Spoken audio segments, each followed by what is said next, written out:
တော့ချစ်ဆုံးနေအားလုံးမင်္ဂလာပါလို့နှုတ်ဆက်ပါရစေဒီနေ့မှာတော့ထူးထူးခြားခြားအနေနဲ့ Iceland ကိုပို့ရမယ်ဝတ်စုံလေးနဲ့မိတ်ဆက်ပါမယ်ဒီနေ့မှာဒီညီမလေးကဘွဲယူမှာပါ graduation မှာမိမိအတွက်ပါတခါတည်းတွဲပြီးချုပ်ပေးထားတာပါ Iceland စီပို့မှာဆိုတော့စိတ်လှုပ်ရှားစရာကောင်းပါတယ်ကဲညီမလေးအတွက်ဝတ်စုံလေးကိုအရင်မိတ်ဆက်ပေးပါရစေဒီဝတ်စုံလေးဆိုရင်အယောင်လေးရအစလေးပန်းနုနုလေးမှာတကယ်နုနုလေးပါအဲ့ဒီမှာကျွန်တော်ကပြင်တစ်စာလေးကိုအထဲထဲမှာရင်ခံနေနဲ့အသုံးပြုထားတယ်အပေါ်ကနော်စာပါလေးရဲ့နော်ပန်းကျဲသီးလေးတွေကိုပဲလိုချင်ပါတယ်တဲ့ကိုကောင်းမြတ်ရဲ့ပန်းကျဲသီးလေးတွေကြိုက်လို့ဆိုပန်းကျဲသီးလေးနဲ့တက်ရက်ရက်ကလေးနဲ့ဗမာမှုဆန်ဆန်လေးနဲ့အဓိကကတော့တိုက်ရက်နေဖို့ပဲအဓိကထားပြီးချုပ်ပေးထားတဲ့ဝတ်စုံလေးပါလက်ကလေးကိုလည်းဇာပွင့်လေးယူထားတယ်အယောင်လေးကတော်တော်လေးလှပါတယ်เนาะကဲအဲ့ဒီမှာချစ်မေမေအတွက်ဝတ်စုံလေးတွေကိုတစ်ဆက်တည်းမိတ်ဆက်ပေးပါမယ်ကဲဒီတစုံလေးကချစ်မေမေအတွက်ဖန်တီးထားတဲ့နေရာမှာအင်းလေးဇင်းမဲ့လေးပါအင်းမဲဇင်းမဲ့လေးကပိုးအစ်စ်ကလေးကိုကြာကြည်လေးနဲ့ရောထားတာအမအပေါ်က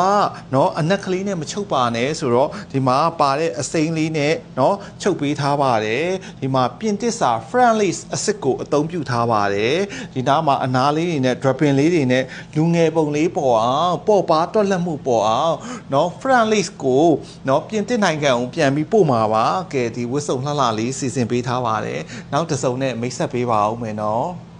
ချစ်မေမေအတွက်ပါ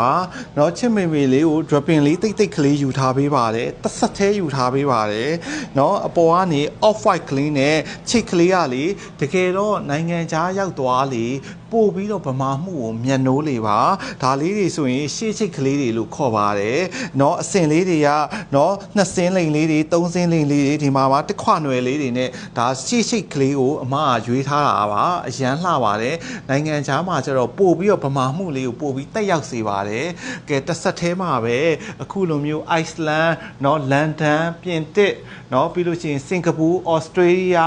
ထိုင်းမှာကျွန်တော်ချစ်တွေကကိုယ်တိုင်းလေးတွေကိုကျွန်တော်ပြပါမယ်သမီးလေးပေချိုးလေးပေးပါအောင်ကိုယ်တိုင်းလေးတွေကကျွန်တော်ကာလာချက်ပေးသွားလို့ရှိရင်ကိုယ်တိုင်းလေးတွေမှာဒီမှာတစ်ဆက်သေးတေချာကြည့်ပါနော်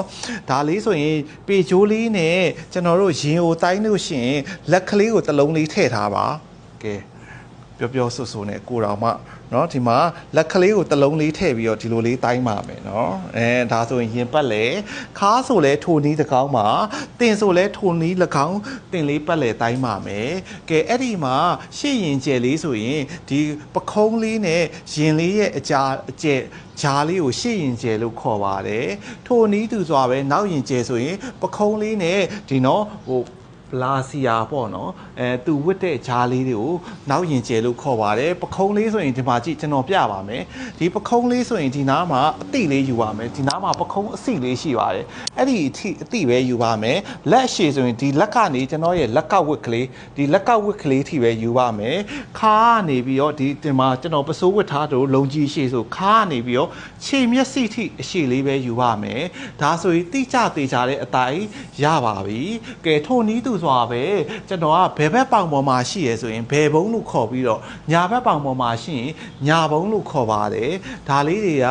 เนาะနိုင်ငံခြားချစ်ရတဲ့ customer တွေအတိုင်းလေးလွယ်ကူအောင်လို့ထပ်မံပြီးတော့တင်ဆက်ပေးခြင်းဖြစ်ပါတယ် Iceland ကိုပို့ရတယ်လို့နောက်နေ့တွေကြာရင်လည်းဘယ်နိုင်ငံရက်ခြားတွေကိုเนาะဝတ်စုံလေးတွေလှလှလေးတွေဖန်တီးပေးမလဲဆိုတဲ့နောက် blog လေးတွေကိုစောင့်မျှော်ရင်းနဲ့ဒီ blog ကနေနှုတ်ခွန်းဆက်ပါတယ်ချစ်ချင်းများစွာဖြစ်ချစ်ခင်ပေးတဲ့တူဦးတယောက်ချင်းစီတိုင်းကိုဒီနေရာကနေအထူးပင်ကျေးဇူးတင်လျက်ပါလှတဲ့ပိုလှစေချင်တာကျွန်တော်တို့ကောင်းမြတ်ကထောရဲ့စေတနာပါ